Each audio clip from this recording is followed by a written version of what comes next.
નમસ્કાર મિત્રો, જય સંવિધાન, જય ભારત. મેં આજથી 10 થી વધારે દિવસ પહેલા એક વિડીયો વાયરલ કરેલો. એમાં એક બાળકની મદદ કરવા માટે આપ બધાને અપીલ કરી હતી.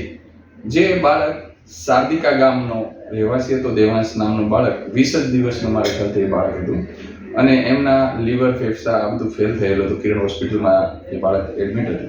ત્યારે એક ટીમ અહીંયા અમારી જોડે આવી હતી અને મેં એક વિડીયો વાયરલ કર્યા. ત્યાર પછી લોકોએ એમના જે પપ્પાનો નંબર છે, જે પ્રદીપભાઈ મારું, એ ગૂગલ પે નંબર અને એમનો જે સ્કેનર હતો, સ્કેનર ઉપર લોકોએ મદદ કરી. એના સિવાય પણ લોકોએ ઘણી જગ્યાએ રોકડદાન રૂપે પણ એ બાળકની મદદ કરવાની કોશિશ કરી. અંદાજે ખર્ચો ખૂબ ઝાઝો હતો, 35 થી 40 લાખ રૂપિયાનો ખર્ચો હતો.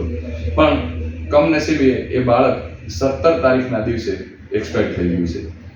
તો એમની જે પરિવાર જે છે, પરિવાર જોડે મારે વાત થઈ એટલે પછી એમના પરિવારમાંથી એ દેવાંશના મામા જ છે, એમણે જ મને કીધું કે ભનુભાઈ, હવે ફરીથી આપણે એક વિડીયો વાયરલ કરીને અપીલ કરો કે અમારે હવે અમારા જે ગૂગલ પે નંબર છે એમાં કોઈ પૈસા ના ટ્રાન્સફર કરે.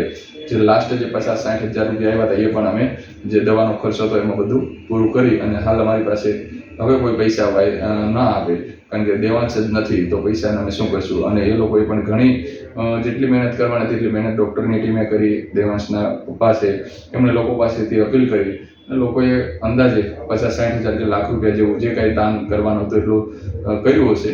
પણ હાલ એ બાળક આપણા વચ્ચે નથી. તો હવે પછી એ ગૂગલ પે નંબર ઉપર કોઈ પૈસા ટ્રાન્સફર ન કરવા એવા એમના મામાની અપીલ હતી. એટલે ફરીથી હું આપ બધાને વિનંતી કરું છું, આપ બધાએ જે સાથ સહકાર આપ્યો એ બધાનો ફરીથી દિલથી આભાર વ્યક્ત કરું છું. નમસ્કાર, જય ભારત, જય ભીમ.